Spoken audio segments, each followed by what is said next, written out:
I thought I was just helping my boss with some late paperwork, until his sister walked in, looked straight at me and said with a smile, "He's even cuter in person." I never thought staying late at my boss's house to finish some paperwork would be anything more than a quiet, uneventful evening. His study was a calm space, shelves lined with old books, the steady hum of a desk lamp casting a warm circle of light, and the soft patter of rain against the window. I was absorbed in my work, grateful for the silence, when the front door opened.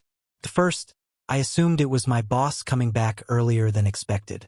I half-turned, rehearsing a quick update in my head, but instead, I froze.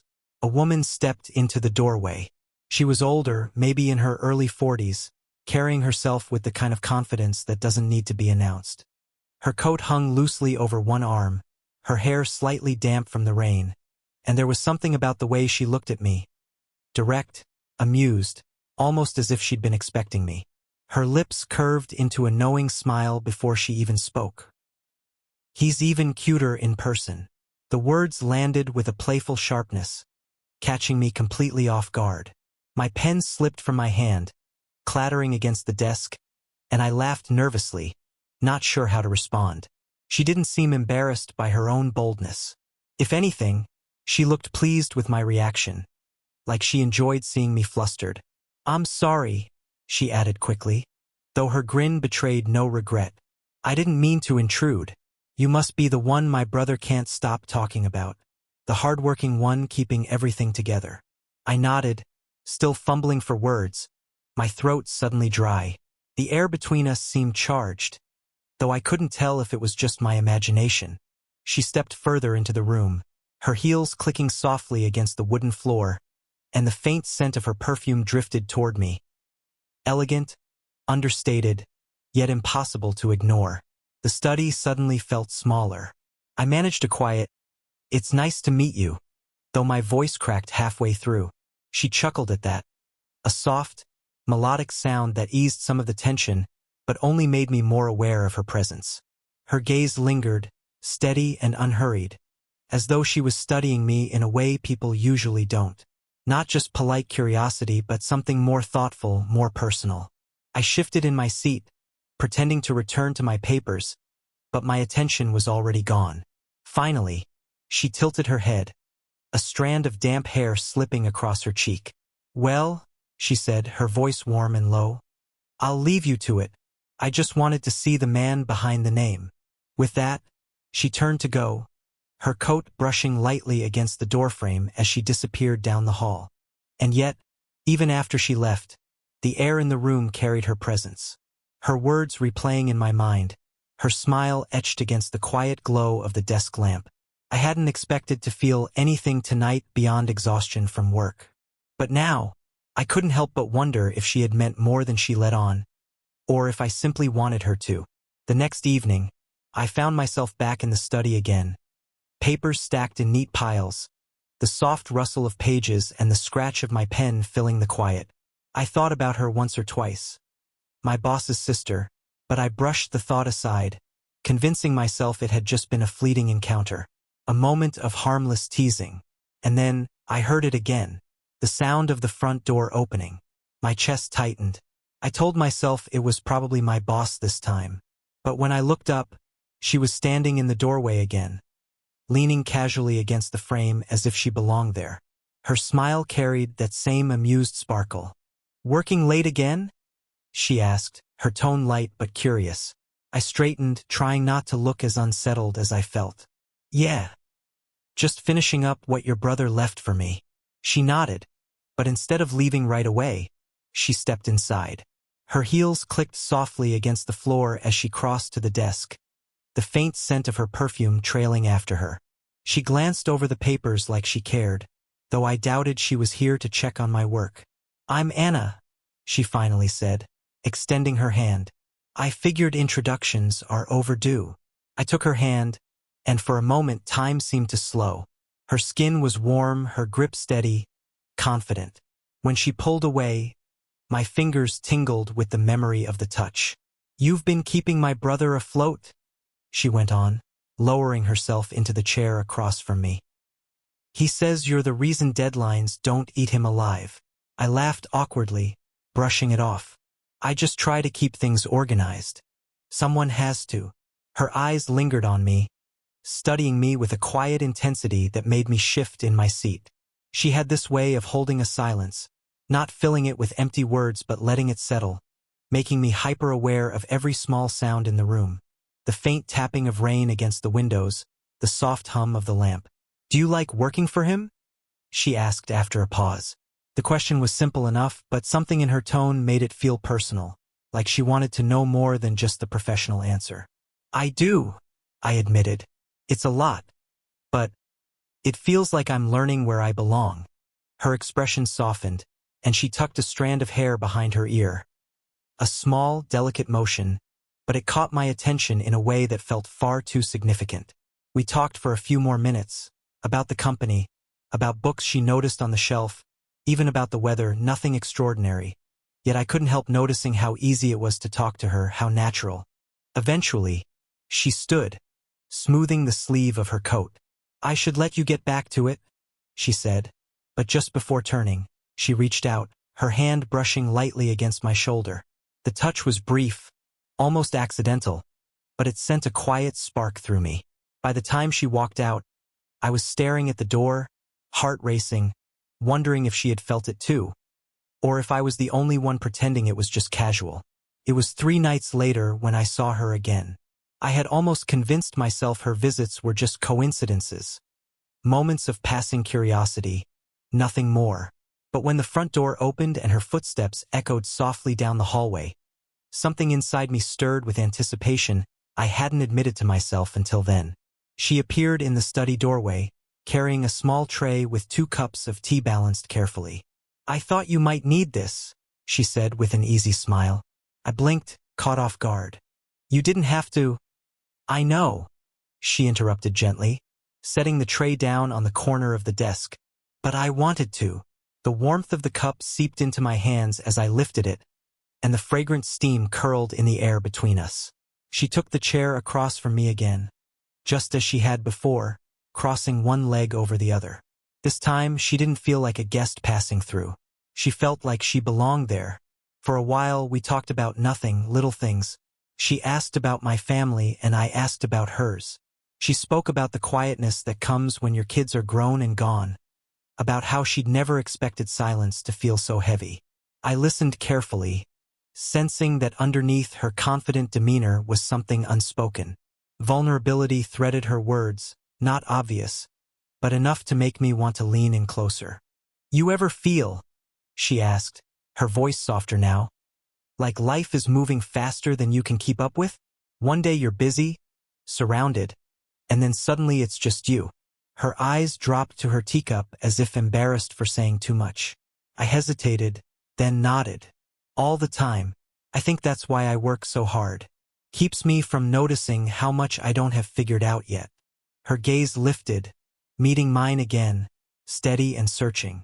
For a moment, the world outside seemed to vanish. No rain, no ticking clock, no weight of responsibility. Just her eyes on mine. The silence stretched, not awkward but charged, filled with something I couldn't name. She leaned back slightly, her fingers idly circling the rim of her cup, but she didn't look away. "Funny," she said with a faint smile. "I wasn't planning on staying. I just wanted to drop this off." I smiled too, my chest tightening with something between nervousness and longing. "I'm glad you did." Her chair scraped softly against the floor as she shifted closer, just a fraction, but enough that I felt it. The faint brush of her knee against mine beneath the desk was accidental, or maybe it wasn't.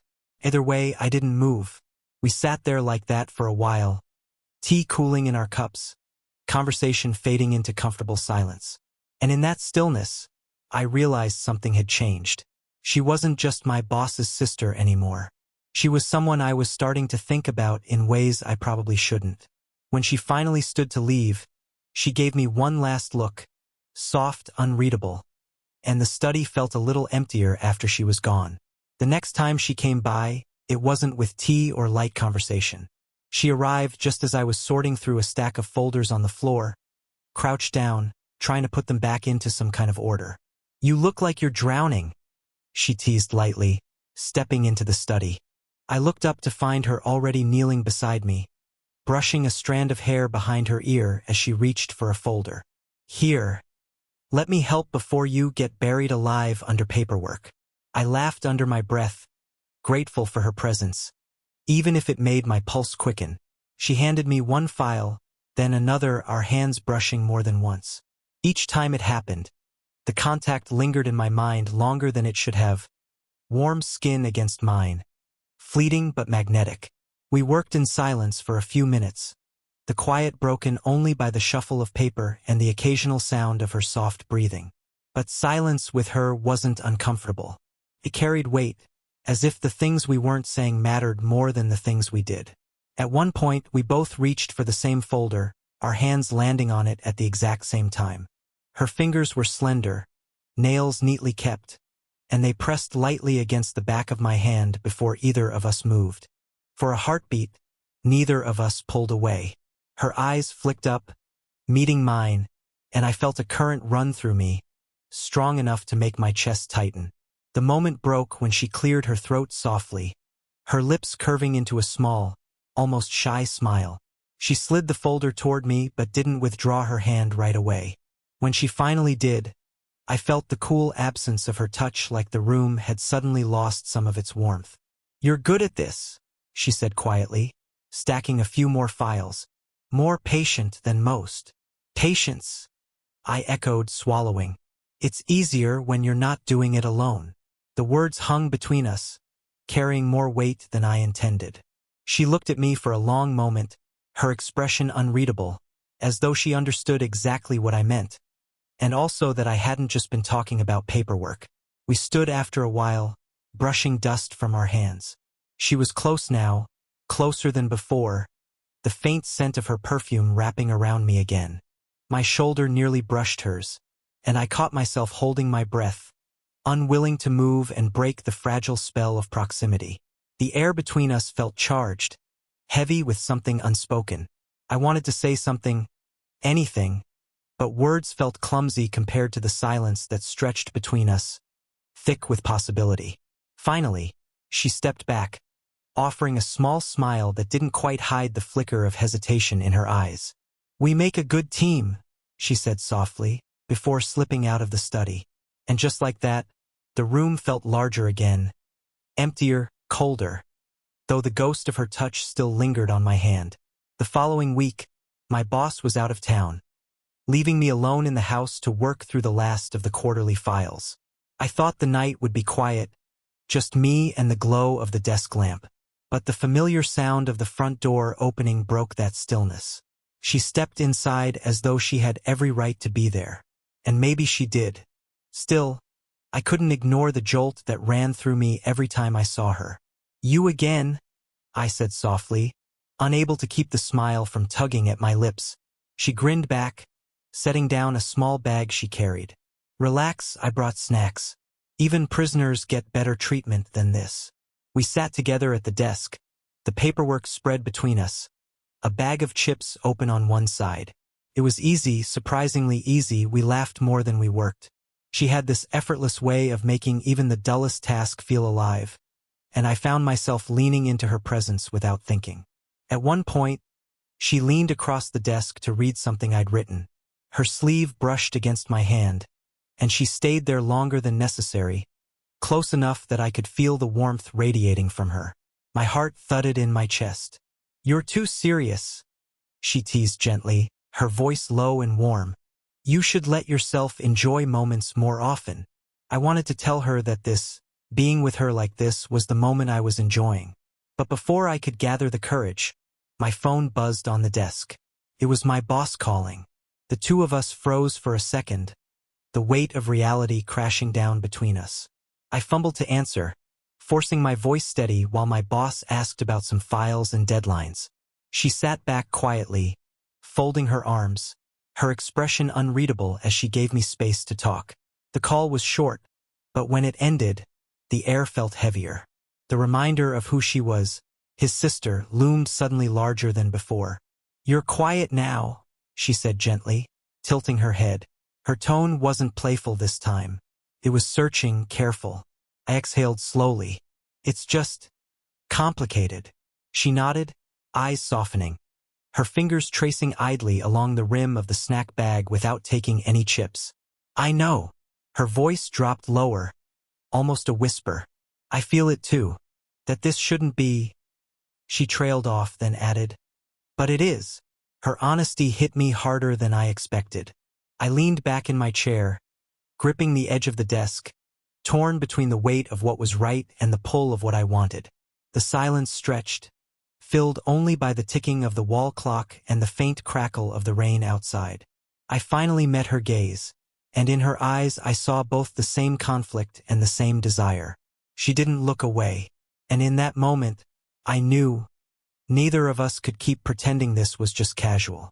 The night after that phone call, I told myself I wouldn't let her visits distract me anymore.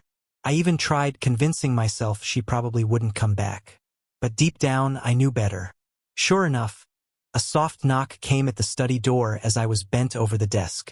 My chest tightened before I even looked up.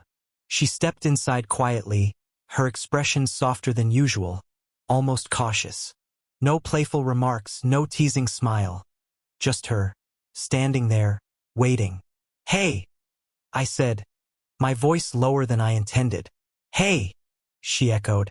She closed the door behind her, and suddenly the room felt smaller, more private, as though the rest of the house had disappeared. For a moment, neither of us spoke.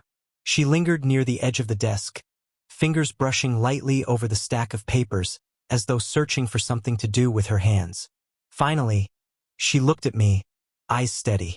I don't want to make things harder for you. Her words cut straight to the fear I'd been carrying.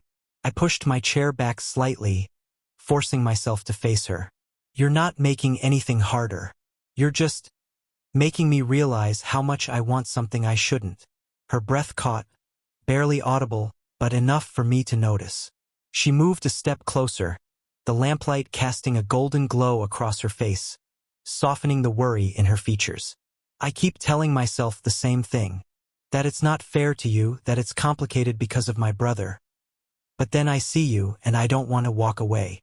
Something inside me broke open at her words, the tension I'd been holding finally spilling into honesty.